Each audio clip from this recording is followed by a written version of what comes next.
This week we take a look at Quizzo, the trivia game sensation that's been sweeping Kwajalein. It started off slow and is now the talk of the atoll. The wastewater treatment plant would like to welcome you to Quizzo tonight. We have a lot of new faces out there, a lot of newbies. We're gonna be rough on you, so brace yourselves. The team to beat, by the way, is I Fart Up Wind. Quizzo is its name, and it's been dubbed a trivia sensation by the Meatheads that call Kwajalein home. We've interviewed Tina Turbo, who introduced the game to the community last month. Quizzo is a trivia game for everyone. You don't need a PhD, you don't need a bachelor's, you don't even need a grade school education. You just have to know quirky trivia. Like how many pairs of pink pastel shorts local resident Chris Hines owns, or what kind of meat actually goes into missile burgers at the Outrigger. The game is played in the intimate surroundings of the wastewater treatment plant's break room. Tonight, the host is Ralph Manchego. He has personally chosen all three of the topics. Personal interrogations. First personal interrogation. Who was the turd who stole my bike from the Roy Air Terminal last week and left it at the Gabby Shack? I think I saw Sandra Garrison take it. Community facts. As of right now, how many residents on Quad and Roy are in the Witness Protection Program? Here's a hint. It's no less than 30. And AFN commercials. Question 7. What is the only AFN commercial to bring me joy? Ah, heck, I can't wait. I gotta show you now. Look at this beauty.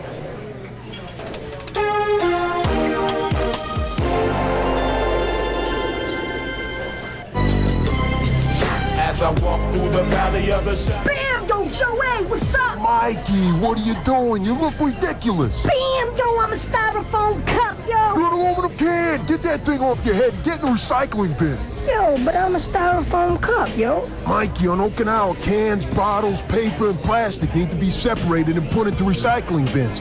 No excuses. Yeah, you guess you're right. There's no getting around it. Recycling is the right thing to do.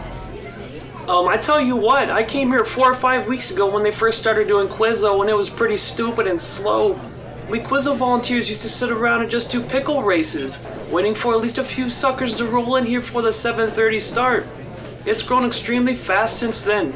Now it's come to the point where every idiot with an early 2000s fashion sense wants to cram in here and put on a public display of their lack of knowledge of basic trivia. I mean, tonight, even before 7 o'clock, we had 2 teams fighting over the same table. Landaverty of Team I Like Epoxy left here with a broken collarbone, and Hina Ramson of Golf Masters is barred from the island for a month. Other teams like Tim's Pizzeria and Smells Like Jim's Stepshoe came late, and there wasn't enough space. They had to split off into other teams. We had to bring more tables in, just so that we have enough seating for everyone. We're way illegal right now with the amount of people in here. It's getting real hot. It smells like BO, and it's kind of great. One thing about Quizzo, you may know the answers to a lot of the questions, but before the evening is through, you'll probably learn a thing or two. The answer to number 8. So the Filth Fly Farm behind Tropics BQ was built in 1996, not 1997 as most folks on the island are led to believe. And that's just the filth flies. Don't get me started on the cockroaches. Yeah, host is a real blast. It's real fun, it's real rewarding. And for the questions tonight, I got most of the information for those by reading the back of cereal boxes. And of course the letters I stole out of people's P.O. boxes. I had to use a crowbar to break into those babies. And, I'm sorry to the post office, but it was worth it. It was worth it to make people laugh and think about the real stuff that's important in life. And for the AFN commercial questions, I basically just did nothing but lock myself in my room and watched AFN for 8 days straight. 8 days, that's a long time. And I think that had a lot to do with the personal interrogation, the personal attack questions I was able to come up with. That and, basically stripping away any kind of modicum of decorum I employ in any social setting and driving myself to lash out at people I know and love. I've been here nearly 25 years, 8 days watching nothing but AFN. I think I'm gonna go insane real quick. The progenitor of Quizzo on Kwajalein told us some of the backstory of how the game made it to the island. Before coming to Kwajalein, I lived in Philadelphia. And a couple of friends of mine, Deandra and Matt, came with me to play Quizzo at a local pub. It was a lot of fun. We had a few beers, a bunch of shots, way too much wine. And in the delirious hungover state I was in the next morning, I saw the pile of cash we had apparently stolen from a bank the previous night, and I thought, hey, I should flee the country. Found out about Kwajalein, and I brought Quizzo with me. Fits in well with this type of community. Yeah, since this is a small community, I think personal vendettas play a big role in bringing people away from their radio sets and here to the Quizzo Dome. There are a lot of competitive types on Kwajalein, and I think the competitiveness really makes it an attraction here.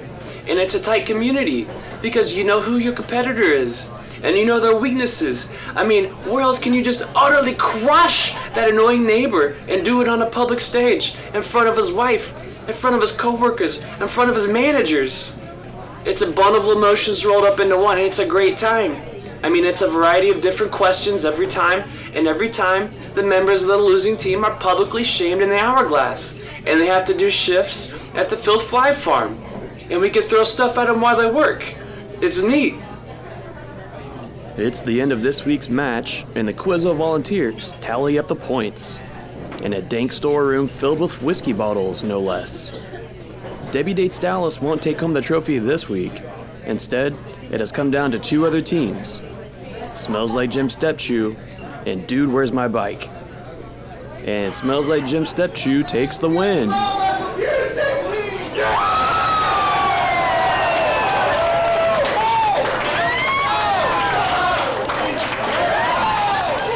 These lucky Quizzo gladiators avoid the pain and anguish experienced by the team with the least points, and now pulling shifts at the Filth Fly Farm. But you want to know what? 49ers are repeat champs, and they're coming back to kick somebody's butt this year.